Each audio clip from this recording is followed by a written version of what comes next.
고난주간 새벽기도 넷째 날 목요일 우리에게 주시는 하나님의 말씀은 누가복음 23장 39절로 43절의 말씀입니다. 달린 행악자 중 하나는 비방하여 이르되 내가 그리스도가 아니냐 너와 우리를 구원하라 하되, 하나는 그 사람을 꾸짖어 이르되 내가 동일한 정죄를 받고서도 하나님을 두려워하지 아니하느냐. 우리는 우리가 행한 일에 상당한 보응을 받는 것이니 이에 당연하거니와 이 사람이 행한 것은 옳지 않은 것이 없느니라 하고, 이르되 예수여 당신의 나라에 임하실 때에 나를 기억하소서 하니, 예수께서 이르시되 내가 진실로 내게 이르노니 오늘 내가 나와 함께 낙원에 있으리라 하시니라. 예수님이 십자가에 못 박히셨을 때 홀로 매달리시지 않았습니다. 그곳에는 세 사람이 매달려 있었습니다. 예수님과 두 강도가 매달려 있었는데, 한 강도는 오른편에, 그리고 다른 한 강도는 왼편에 매달려 있었습니다. 세 사람은 모두 공개적으로 채찍질 당하고 옷 벗겨지는 수치를 당하였고, 그 고통의 시간은 적어도 몇 시간 이상이 되었습니다. 그런 뒤에 이 세 사람은 똑같이 천천히 그리고 무자비하게 죽음을 맞이했습니다. 이 두 사람도 분명히 예수님처럼 어디선가 붙잡혔을 것이고 감옥에 들어갔을 것이고 어떤 재판관 앞에서 유죄 판결을 받았을 겁니다. 이들 역시 십자가형에 처해진 것이라면 보통 죄는 아니었을 것입니다. 어떤 죄였든지 간에 이제 이 두 사람은 십자가에서 예수님과 함께하게 되었습니다. 이들은 예수님과 하나로 묶였습니다. 이 결속은 어떻게 풀 수 있는 그런 것이 아니었습니다.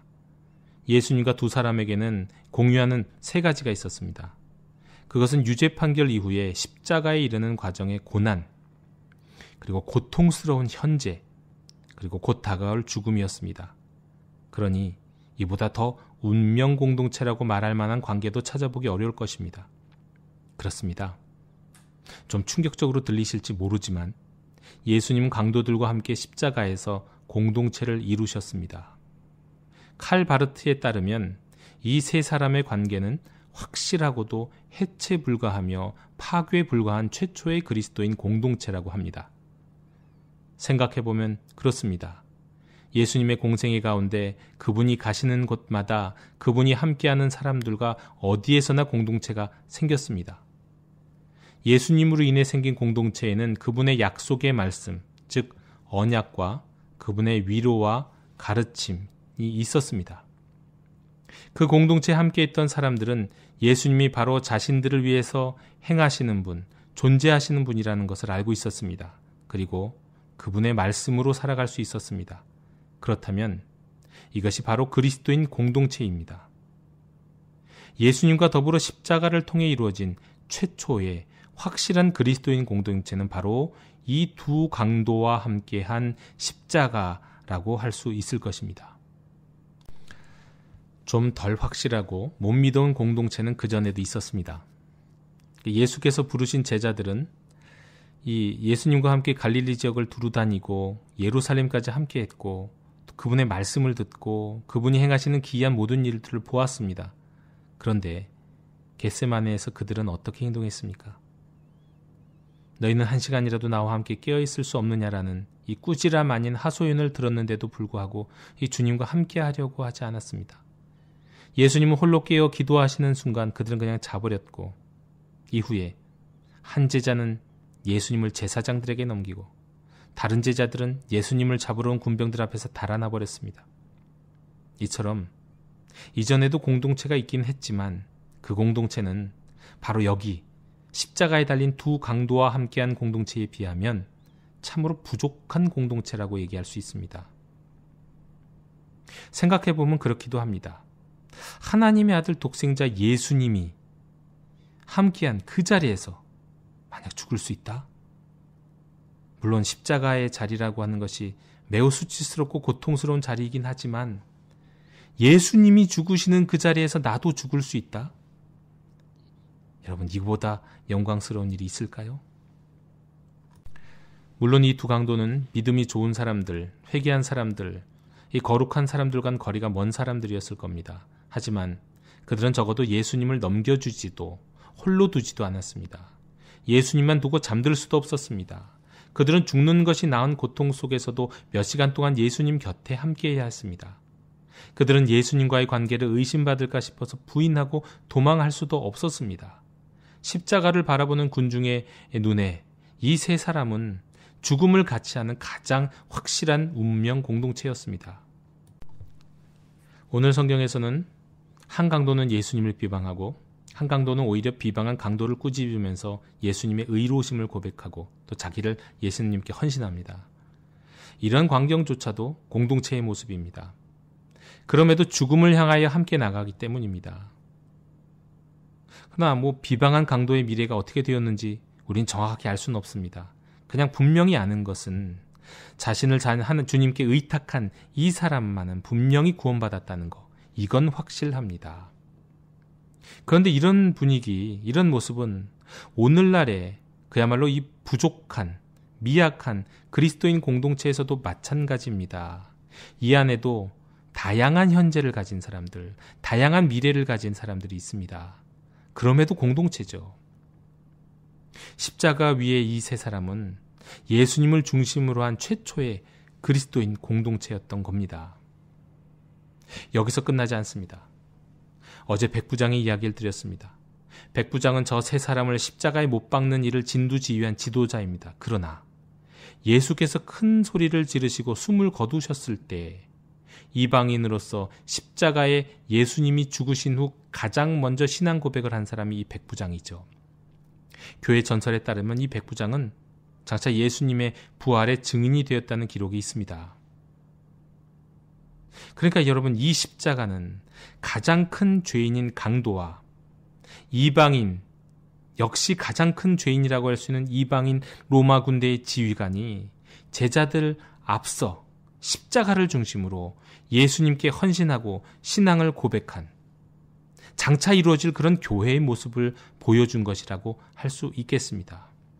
오히려 베드로와 같은 다른 이 11 제자들은 뒤늦게 이 교회에 참여한 것인지도 모릅니다. 형제자매 여러분, 교회란 어떤 곳입니까? 예수님과 함께하는 공동체입니다. 예수님의 말씀으로 배우고 가르치고 위로받고 확신하며 따르는 공동체입니다. 예수님을 죄 없으신 하나님의 아들로 믿고 우리로 인해 우리를 위해 십자가에 죽으시고 부활하시고 다시 오실 것을 믿는 공동체입니다. 오늘 말씀에 따르면 골고다의 강도와 같이 예수님을 죽기까지 따라가는 공동체입니다. 세례가 가진 의미처럼 주님의 십자가 죽음에 함께함으로 부활에도 함께하는 공동체입니다. 우리가 속해 있는 영도교회도 바로 그런 공동체입니다. 아니, 그런 공동체가 되어야만 하고 저와 여러분은 그 일원이 되어야만 합니다. 주님과 함께 죽으러 가자 라고 말하면 뒤따를 수 있는 사람들, 그들이 진정한 교회입니다. 이제 주신 말씀을 기억하며 잠시 기도하시겠습니다.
하나님 아버지, 예로부터 경건하고 겸손한 그리스도인들은 자신을 강도만도 못한 자라 고백하며 회개하곤 했습니다.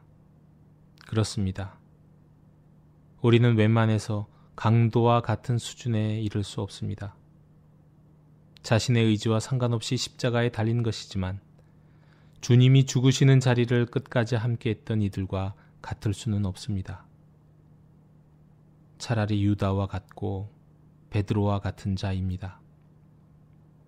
그러나 그런 연약한 이들을 제자로 부르시고 성령을 부어주시고 교회로 삼으셨던 것처럼 지금 이 시대에 저희들을 부르셔서 한 교회, 한 공동체를 이루고 안으로 밖으로 다음으로 가게 하시니 감사합니다.